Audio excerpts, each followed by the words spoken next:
In the wild, survival is everything. Every sound matters. Every scent matters. Every decision can mean life or death.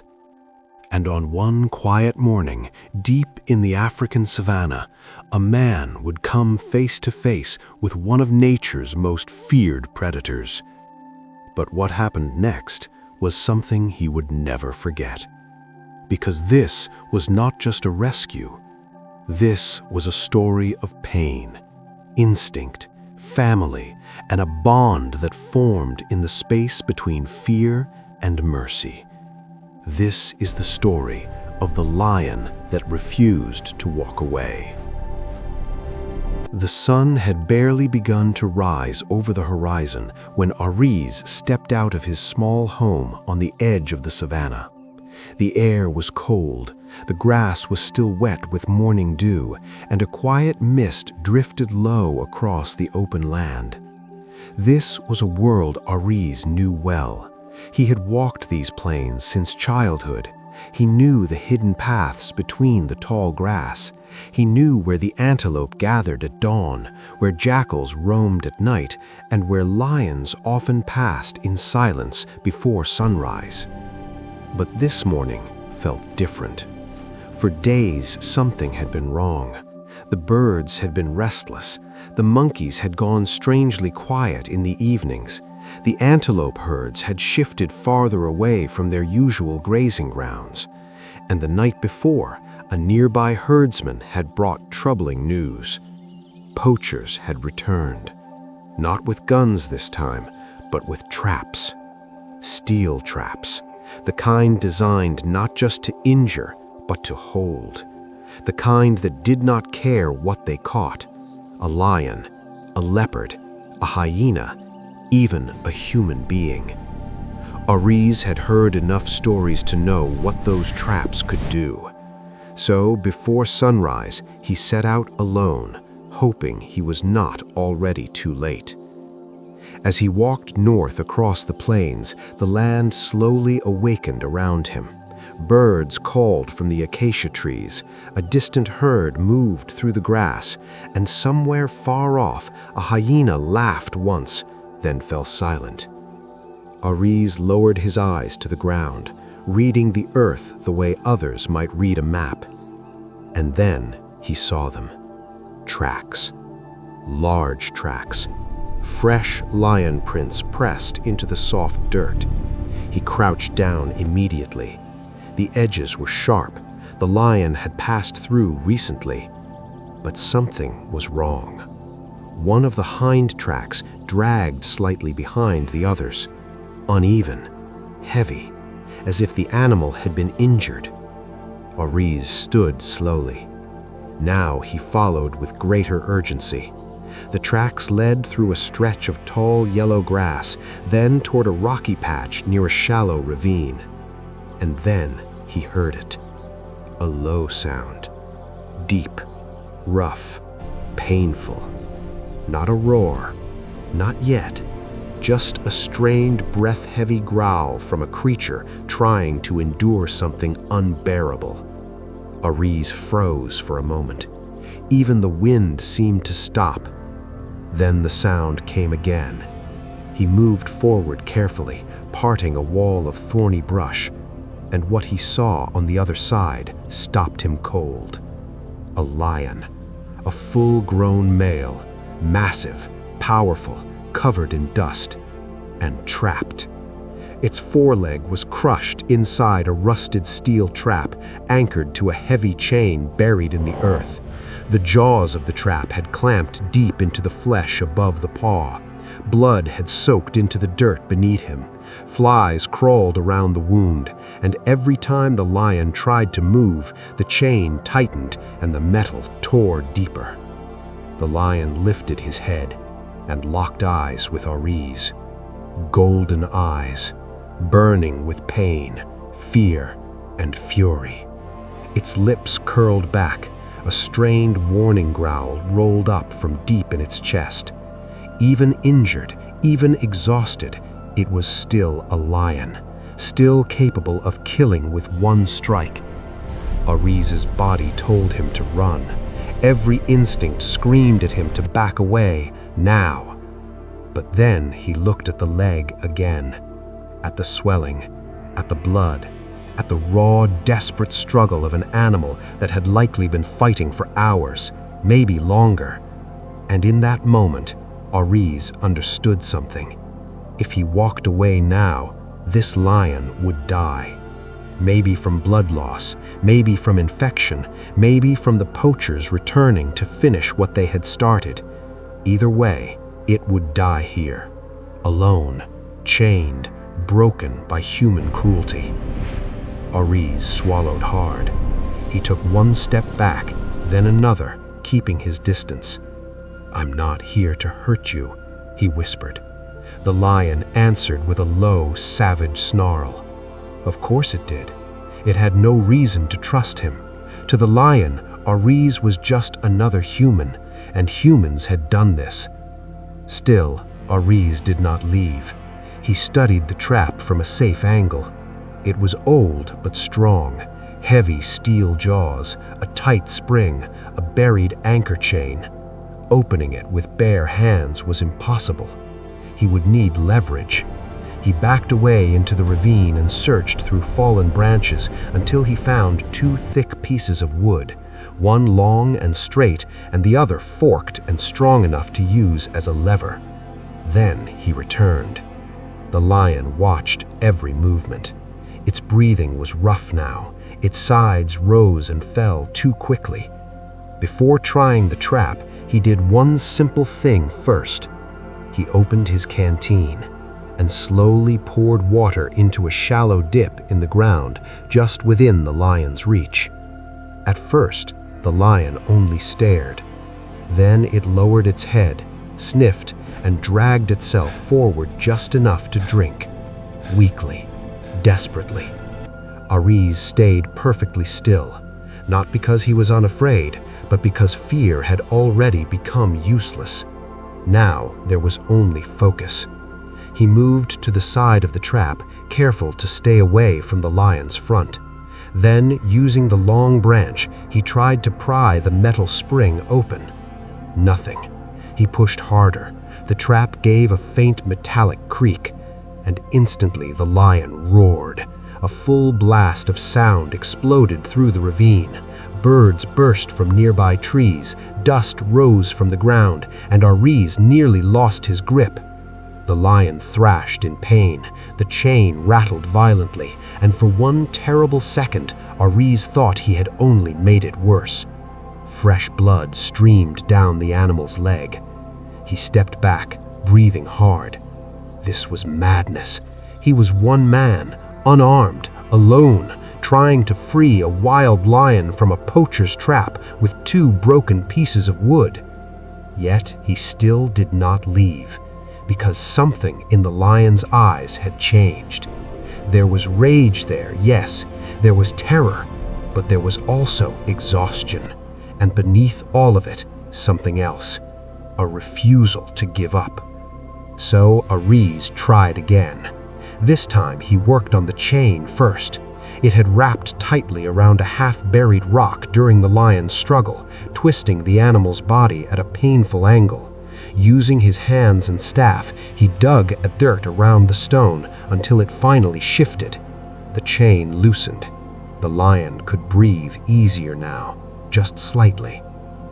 Then Ariz returned to the spring mechanism.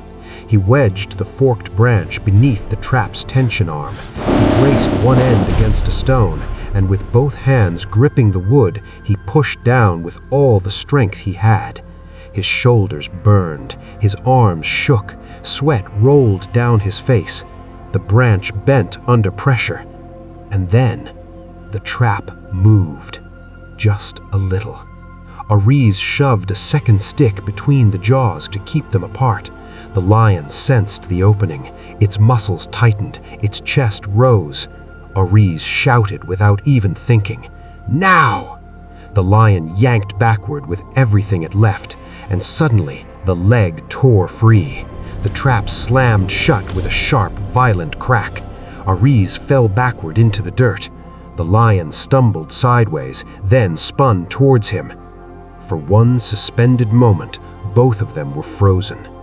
The lion stood there trembling, blood on its foreleg, dust clinging to its mane, eyes fixed on the man who had just changed everything.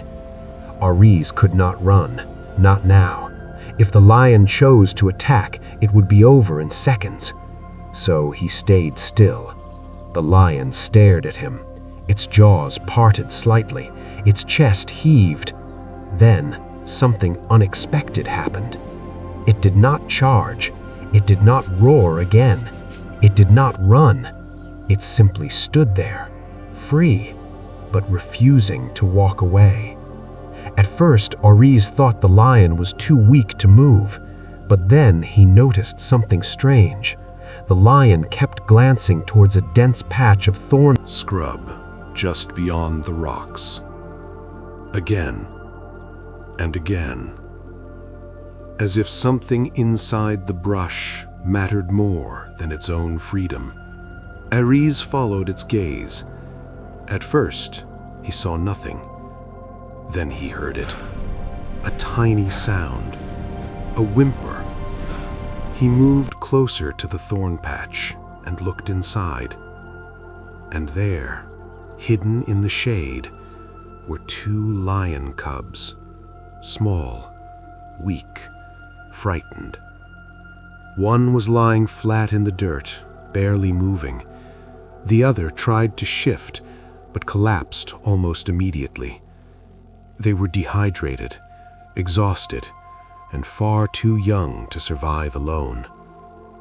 Aries turned back toward the male lion. Now he understood. The lion had not refused to leave because it was confused. It had stayed because of them. Because nearby, hidden in the thorns, were cubs that still needed protection. Wounded or not, trapped or not, it would not abandon them. And suddenly, the story changed. This was not just an injured predator. This was a guardian, a father, a creature clinging to life because something more important than pain was waiting close by.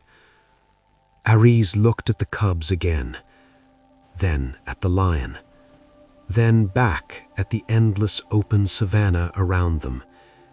He was now standing in the middle of something much larger than a rescue. He was standing inside a struggle for survival, for family, for one more chance.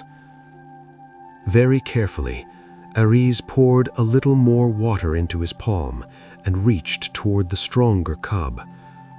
The cub licked weakly. He tore a strip of cloth from his shirt, soaked it, and let the smaller cub draw moisture from it. It was not enough. Not nearly enough. He needed help. Real help. Veterinarians, wildlife officers, transport. But leaving would mean trusting the lion not to attack, and trusting that the cubs would still be alive when he returned. Aries looked at the lion one more time. The animal was still watching him, still standing guard, still not leaving. So, Aries made his choice. He ran. Across the plains, through the ravine, past dry brush and stony ground. He ran toward an old ranger station not far from the eastern bend, hoping someone would be there. And for once, luck was on his side. Two wildlife officers were inside, a woman named Lila and her partner, Yusuf. The moment Aries burst in and explained what he had seen, they moved without hesitation. Medical kits, water, a tranquilizer rifle, transport cage equipment. Within minutes, they were racing back toward the ravine in a reserve truck, dust rising behind them. When they arrived, the lion was still there, still guarding, still refusing to leave. The officers prepared quickly. Yusuf lifted the tranquilizer rifle. Lila watched the lion's movement carefully, and with one well-placed dart, the process began. The lion tried to resist. It staggered, growled, took a few heavy steps, then finally collapsed into the grass. Only then could the rescue truly begin. The officers moved fast. The male lion's wound was worse up close than Ares had realized. The trap had crushed soft tissue and cut deeply into the leg. Infection had already started. Another day, maybe less, and the damage might have become fatal. Meanwhile, Lila reached the cubs. Both were alive, weak but alive. Fluids were given immediately. Their breathing steadied. Their eyes began to open more fully. For the first time that day, Ares felt a small wave of hope. But one question remained. Where was the mother? No lioness had appeared. No answer came from the surrounding plains. And as the team prepared the injured male and cubs for transport, a grim possibility settled over them all. Maybe she had been trapped too. Maybe wounded. Maybe gone. The lion was loaded carefully into a reinforced crate. The cubs were placed in a smaller transport enclosure nearby. And with the poacher's trap collected as evidence, the team drove toward the rehabilitation outpost. Ares went with them, because after everything that had happened, he could not simply walk away either.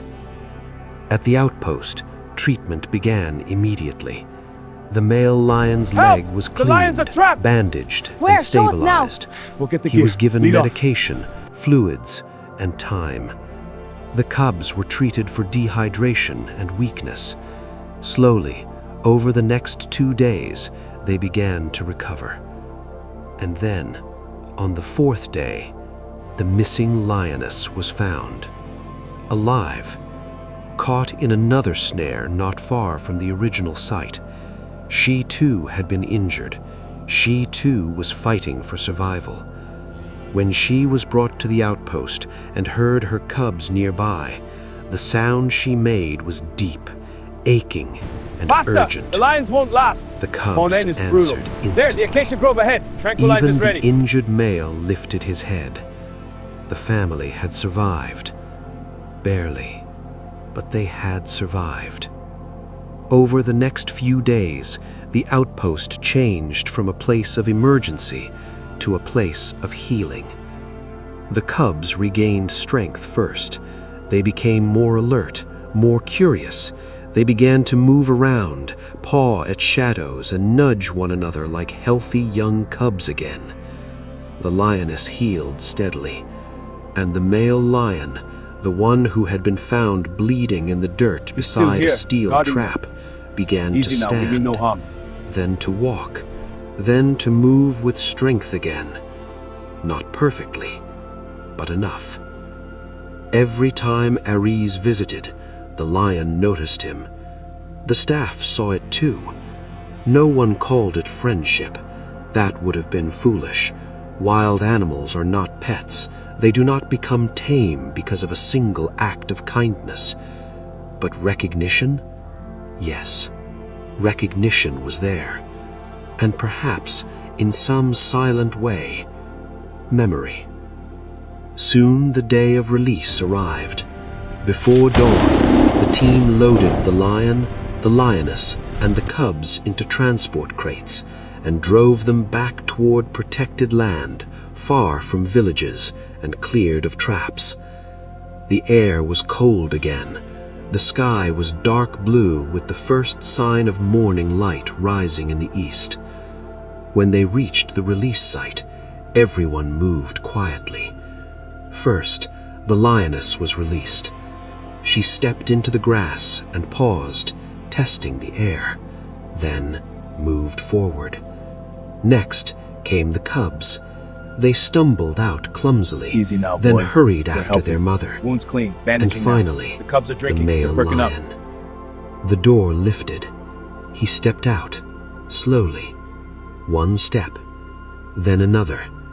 No chain, no trap, no blood in the dirt. He stood in the open savannah once more, touched by the first golden light of sunrise. Ahead of him, his family waited, but before joining them, he turned toward Aries. For one long moment, the lion looked directly at the man who had found him, fought for him, and refused to leave him behind. And then, with the slightest pause, the lion turned away. This time, he walked, not alone, but back toward the wild where he belonged, toward the lioness, toward the cubs, toward life. The family disappeared into the tall grass together, slowly swallowed by the rising light of morning. And with them went the final proof that even in the harshest parts of nature, mercy can still make the difference between death and survival. In the months that followed, more traps were found and removed from the region. Wildlife officers increased patrols, poachers were tracked, villagers were warned, and the story of the trapped lions spread. People told it around fires at night. Children repeated it in whispers. Some added details that were never there. Others made the lion bigger, the danger greater, the moment more legendary. But the truth was powerful enough on its own. A lion was caught in a trap. A man had chosen compassion over fear, and when the trap was Finally opened, the lion had refused to walk away. Not because it wanted revenge, not because it was too weak, but because hidden in the thorns, two small cubs were waiting. Waiting for protection, waiting for survival, waiting for one more chance. And somehow, in the space between wild instinct and human courage, that chance was given. Nature can be brutal. It can be unforgiving. It can be violent, and it can be cruel. But sometimes, cruelty does not come from nature at all. Sometimes it comes from us. And that is why stories like this matter, because they remind us that the wild does not need more fear. It does not need more greed. It does not need more traps hidden beneath dust and silence. It needs guardians, people willing to see pain and not turn away, people willing to act even when they are afraid. And somewhere out there, beneath the same sun and across the same open land, a lion still walks free with the family he finally opened. The lion had refused to walk away, not because it wanted revenge, not because it was too weak, but because hidden in the thorns, two small cubs were waiting. Waiting for protection, waiting for survival, waiting for one more chance.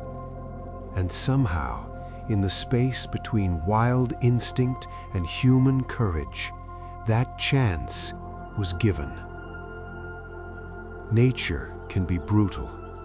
It can be unforgiving. It can be violent, and it can be cruel. But sometimes, cruelty does not come from nature at all. Sometimes it comes from us. And that is why stories like this matter, because they remind us that the wild does not need more fear. It does not need more greed. It does not need more traps hidden beneath dust and silence. It needs guardians, people willing to see pain and not turn away, people willing to act even when they are afraid. And somewhere out there, beneath the same sun and across the same open land, a lion still walks free with the family he nearly lost. because one man stopped, looked into the eyes of a suffering animal, and decided that mercy mattered more than fear. And that changed everything.